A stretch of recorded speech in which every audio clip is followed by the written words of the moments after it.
It's so good to be communicating again.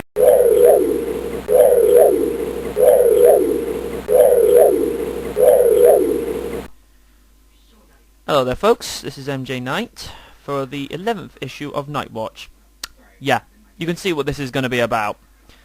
Normally I wouldn't get onto something that would eat away at me worse than a bad Domino's takeaway pizza, but I feel this has to be addressed. And by the way, Domino's do good pizza, by the way. Seriously, Knight Rider 2000, I mean, at first, if you were a fan of Knight Rider when you watched it the first time round in the 80s, and then after 4 years of being cancelled, you heard it was coming back, you'd be, you'd feel excited, you'd feel that there was justice being done, something, that was iconic in your childhood or young adulthood was being brought back to life. You would feel good. Until you saw the damn thing. I mean, the huge main wrong thing about this TV reunion movie, aside from the fact that as far as Kit was concerned, the ultimate blasphemy being done to him was that he was not in his 82 Pontiac Trans Am body, was the fact that Glenn Larson was not at the helm to supervise this. Now, alright, it had David Hasselhoff back as Michael Knight, it had Edward Mulhare, the very late Edward Mulhare, God bless his soul, back as Devon Miles, and we had William Daniels reprising his role as Kit. But what was wrong about this movie was that it wasn't Knight Rider. I mean, alright, like I say, Michael, Devon and Kit were there. But if you compare this TV reunion movie even to a bad episode of Knight Rider like Voodoo Knight by comparison is far better than the tripe they came up with this. Although I must admit it was quite interesting to hear Kit when he got reactivated after 10 years. It goes, you store me in mothballs for over a decade, and then you sell off my parts like I'm inventory for Manny, Mo, and Jack. Is that you, Michael? You look like crap. It was the fact that Kit had this, this very angry attitude problem. But then again, looking at it from his perspective, if someone had turned you off and shoved you in storage for 10 years, only to be reactivated and find out that you're just the microprocessor acting without the car body, you'd be pissed off as well. Excuse my language. And seriously, I've got nothing against 1950s Chevy Bel Airs, but come on.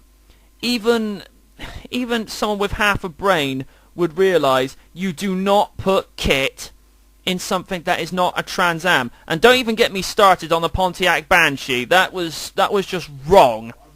They never should have done that.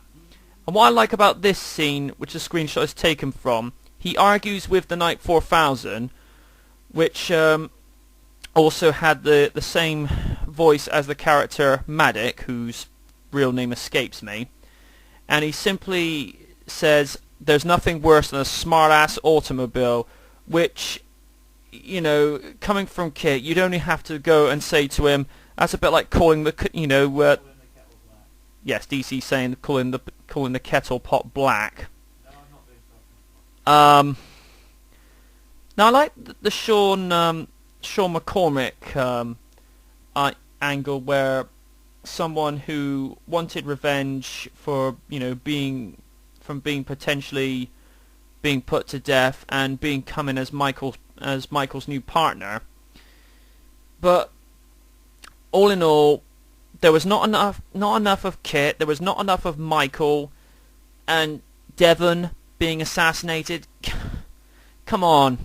I don't know if the producers or the director of this movie is watching, but I hope they are watching and listening, because, not being funny, how could you kill Devon? Seriously. Now we know Kit could go on water in the season 2 episode Return to Cadiz, but I don't think they should have returned to it with KIFT, or Knight Industries 4000 if you want to be technically apt.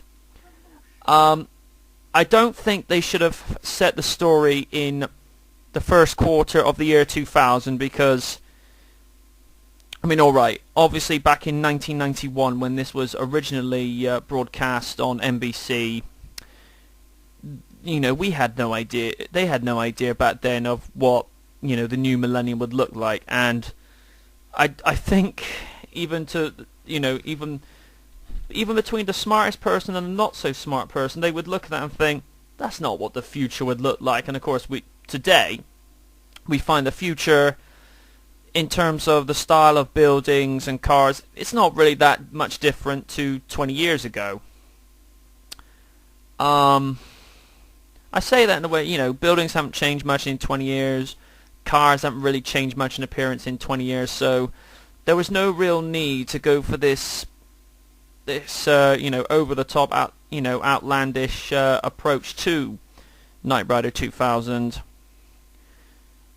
I like the idea where Michael has like this inner conflict with himself, you know, the fact that he had let Devon down, he had let Kit down by going off into the sea, but that was probably about the only decent parts of the movies where, you know, he regains his focus, he understands what he has to do to become the man that he had become originally, you know, when Wilton Knight recruited him. And I like when they use flashbacks from the original pilot of Knight Rider.